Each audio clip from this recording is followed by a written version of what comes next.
Logo कसरी design गर्ने भनेर सिक्न जाँदैछौँ। लोगो डिजाइन गर्नको लागि सबभन्दा पहिला हामीले लोगो मेकर भन्ने डाउनलोड गर्नुपर्ने हुन्छ। एउटा एप हो। त्यस पछाडि तपाईँले लोगो मेकर खोलेपछि यस्तो देख्नुहुन्छ। यस्तो यो खोलेर तपाईँले अन गर्नुहोस्। अन गरेपछि तपाईँकोमा दुईवटा अप्सन हुन्छ, क्रिएट र वर्क। क्रिएटमा गएपछि तपाईँले यस्तो देख्नुहुन्छ र तपाईँकोमा धेरैवटा अप्सन छ।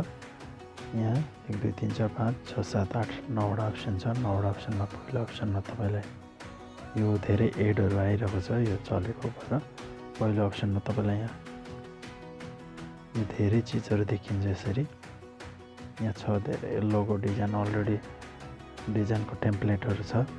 योहरू सबैबाट नि तपाईँले युज गर्न सक्नुहुन्छ। त्यस पछाडि तपाईँकोमा यहाँ छ ब्ल्याक, सबै सर्कलहरू छ तपाईँकोमा। यहाँ जुन जुन चाहिन्छ तपाईँले राख्न सक्नुहुन्छ। र त्यस पछाडि छ तपाईँकोमा यहाँ तपाईँले कुनै फाल्टु बनाएको लोगो, आफ्नो भएको लोगोहरू यहाँ ल्याउन चाहनुहुन्छ भने यसरी ल्याउन सक्नुहुन्छ। यो थर्ड नम्बरको चाहिँ, अनि यो फोर्थमा चाहिँ तपाईँले सेयर गर्न सक्नुहुन्छ बनाएको, र फिफ्थमा छ सेभ गर्ने, र लास्टको दुईवटा तपाईँको टेक्स्ट युज गर्ने, र सेकेन्ड लास्टको कलर युज गर्ने हो। र आज हामी यो लास्टमा छ जुन चाहिँ तपाईँले ब्याकग्राउन्डहरू राख्न सक्नुहुन्छ। ब्याकग्राउन्ड जुन राखे पनि हुन्छ, तपाईँलाई धेरै अप्सन छ यहाँनिर। र आज चाहिँ हामी सबभन्दा पहिला यो अप्सनमा एउटा ब्याकग्राउन्ड यो राखेर एउटा लोगो बनाउन ट्राई गरिरहेको छु, यो मेरो आफ्नो लागि। र सबभन्दा पहिला हामीलाई चाहियो ब्याक के राख्ने भन्ने कुरामा। पछाडि हामीले कुन राख्दैछौँ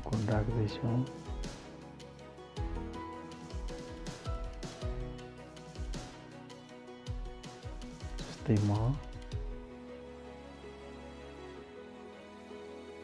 एउटा गोलो राखेँ मैले। गोलो त्यति गोलो रहेन रहेछ, यो पनि रहेन रहेछ, यो पनि त्यति गोलो रहेन रहेछ। मैले कुन राखेँ भने चोइस गर्न सक्नुहुन्छ तपाईँले। धेरै अप्सन छ, मजाकोहरू छ। मध्येमा तपाईँले जुन पनि युज गर्न सक्नुहुन्छ। मैले यो युज गरेँ। यो जुन पहिलाकोलाई डिलिट गरिदिएँ, यसलाई पनि डिलिट गरिदिएँ, यसलाई पनि डिलिट गरिदिएँ।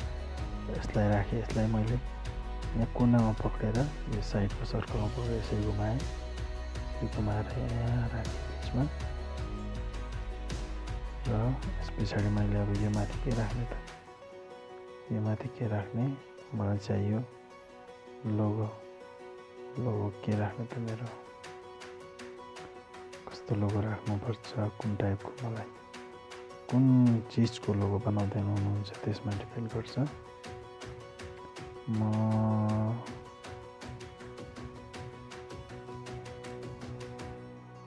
मेरो लागि